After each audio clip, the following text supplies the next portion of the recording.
మార్చుకోకపోతే నువ్వు చరిత్రలో లేకుండా పోతావు. ఇది నీ చరిత్ర. ఇది నువ్వు ఈ దేశానికి, ఈ దేశ నిర్మాణంలో నువ్వు సాధించినటువంటి చరిత్ర. దారా యాక్ట్ 1879. దారా అంటే డెక్కన్ అగ్రికల్చరల్ రిఫార్మ్స్ యాక్ట్, దాని పేరు. ఆ రోజుల్లో స్వరాజ్యం లోకమాన్యుడు ఉన్నాడు కదా ఆయన అన్నాడు, ఏమన్నాడు, ఆయన ఎందుకు అంతటానికి ఎవరికి? పేదలు, బడుగు, బలహీన వర్గాలు వెళ్ళి దాన్ని ఏమంటారు, దున్నుకుంటామయ్యా అంటే, సరే దా. అదేదో ఆ రోజుల్లో సినిమా వచ్చింది, సబ్బు పౌడరు చూపించి వాళ్ళ దగ్గర భూములు తీసుకునేవాడు. ఆ టైప్ ఇడు.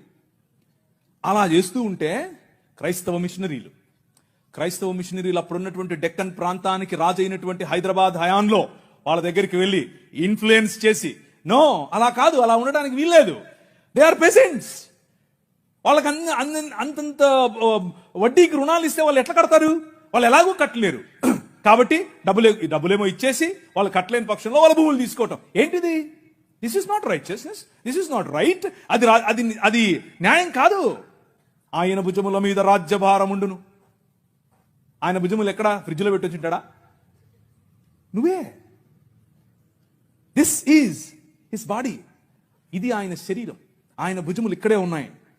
ఆ రోజు వాళ్ళు గుర్తించారు, అది నా బాధ్యత అని గుర్తించి వాళ్ళకి 25 పైసల కంటే ఎక్కువ వడ్డీకి రుణం ఇవ్వటానికి వీల్లేదు అని యాక్ట్ చేశారు. ఈ రోజు కూడా అది అలాగే అమల్లో ఉంది. That is your king. నీ రాజు అది. ఈ దేశాన్ని అలా నిర్మించాడు.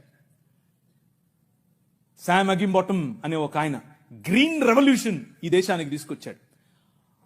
ఆవులు మేము దాన్ని నిమురుతాం, మేము దాన్ని పూస్తాం, మేము దాన్ని కడుగుతాం అనేవాళ్ళు. కొంతమంది సిమ్ కార్డు బాబాలు ఉన్నారు, ఈ మాటలే అంటుంటారు. వాళ్ళకి చేతకాల ఎట్లా ఆవులు పెంచాలి, ఎట్లా డైరీ ఫామ్ తీసుకురావాలి, ఎట్లా అగ్రికల్చర్ చేయాలి. మేము నిమురుతూ ఉంటాం, మాకు అదే కావాలన్నారు. కానీ ఏం చేయాల, చూస్తూ ఉన్నారు ఊరికే.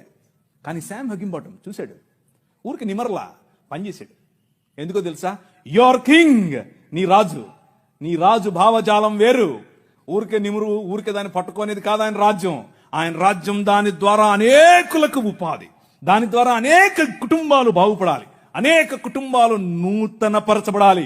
ఆయన 21వ అధ్యాయం ప్రకటన గ్రంథం 3, 4, 5 వచనాల్లో సింహాసనాసీనుడైన వాడు ఈ విధముగా సెలవిచ్చుచున్నాడు, ఇదిగో నేను సమస్తమును నూతనపరచుచున్నాను. కృతాకాశము కృత భూమిగా తయారు చేసేటటువంటి అగ్నిలో పుటము వేసి బయటకు తీసినట్లుగా ఈ ప్రపంచాన్ని పునరుత్థానము చెంది